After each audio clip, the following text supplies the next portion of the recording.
Hey all.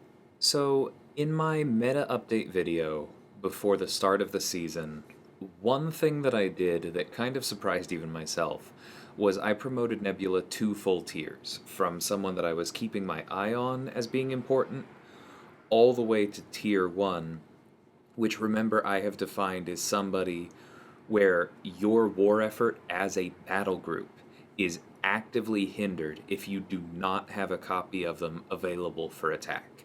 It's not necessarily about quality. I am not saying that Nebula is one of the top 3 or 4 best tech champions in the game as a whole, but I do now believe that for war specifically, she is essential. So I do not have one, but my BG mate Tafre does. And last season, he didn't get to use her all that much because he was often our Apocalypse Archangel cable player for an awful lot of wars. But now that we have bans going on, this particular war, Archangel was banned, and even when he's not banned, we end up kind of moving things around. And so we've assigned him with Nebula now. And there are 3 fights from this last war that I think show not only how strong she is, but also how flexible she is. Because she does not only do one thing, and that makes it a lot easier to assign her to whole paths. She's not just a champion who can do one thing really, really well, because those champions usually fall further down in the list where it's like, well, they do that one thing, so it's nice if you have them, but they're hard to path, so they can't be called essential. So let's take a look at the first one here. As you can see, this is Nimrod. This is on path 2A, the strike counter fury nodes, and this is the first one, the power struggle node.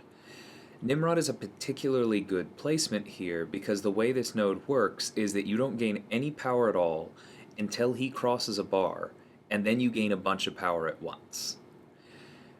But the problem is that you are power locked for a little bit after you gain a bar of power against Nimrod.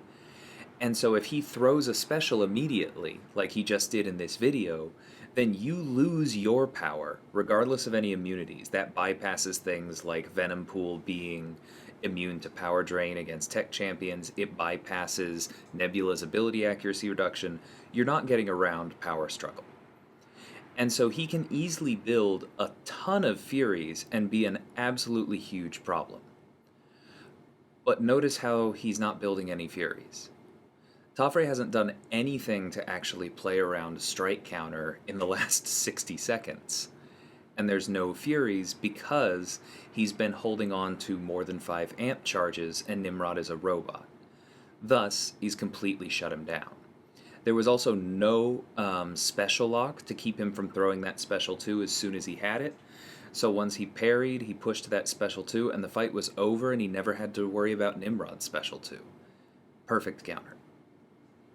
So, the existence of Nimrod, another powerful robot on defense, was one of the reasons that I gave for promoting Nebula. But another one was this new lane in Tier 2, the hazard shift that does shock and bleed, both of which Nebula is immune to.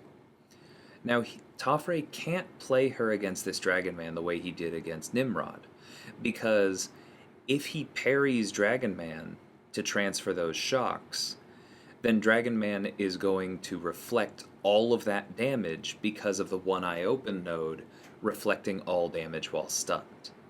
But Dragon Man is a robot, and that's why right here you see when that timer comes back around, he doesn't get his power charge. And so Tafre has now shut off everything dangerous about this opponent. So he doesn't have to worry about the power, he doesn't have to worry about the debuffs, he doesn't have to worry about basically anything here except getting to his own special 3, because that's going to allow him to melt this opponent safely without having to stun. So then this just becomes a fight of attrition, and as long as he doesn't mess up and die, he's just baiting special after special without any real to do. So he blocks that, maybe partially out of habit, but that highlights another thing that was greatly improved in Nebula's buff, which is that she can actually block now. So I'll point out one other thing that Tafre could have done to do this in a more traditional way.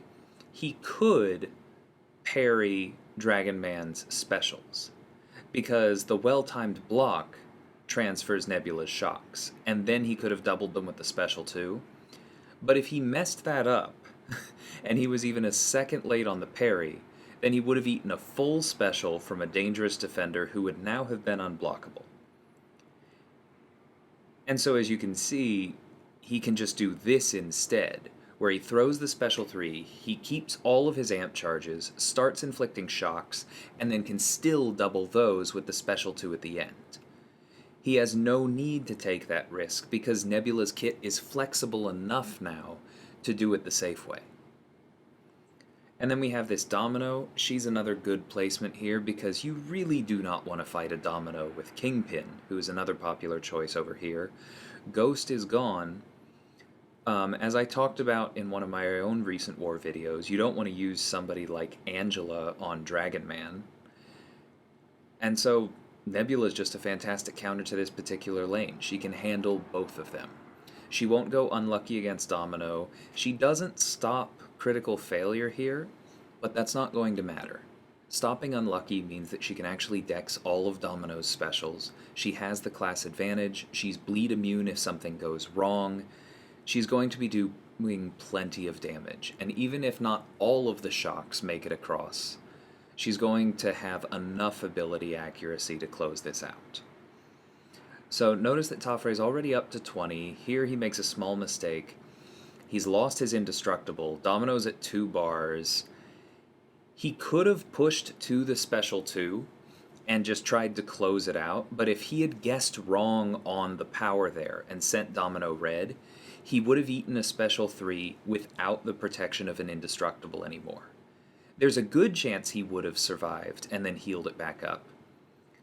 But rather than take that chance, he again uses the flexibility of Nebula's kit, sticks to the power drain on the special 1 instead, completely drains Domino's power, locks it in place for a while, and is able to build back up to 20 shocks, and then double them, closing out the fight without taking any further risks. And this, I think, really speaks to just how strong Nebula is here, because these fights weren't necessarily perfect. Even in the cleanest one, Dragon Man, we talked about how Tafre knows there's something he could have done to be fancier, but he didn't need to. Nebula is not one of those champions where you need to do everything absolutely perfectly and thread the needle in her abilities for her to look good. Not anymore, anyway. She is now a balanced, complete champion with a powerful and relevant kit for Alliance War that allows her to take difficult champions on difficult nodes and clear lanes that nobody else would have been quite as good for. That is exactly what I'm looking for in an essential champion for this series, and I hope this video helped convince you all of the same. Until next time, thanks for watching, and take care.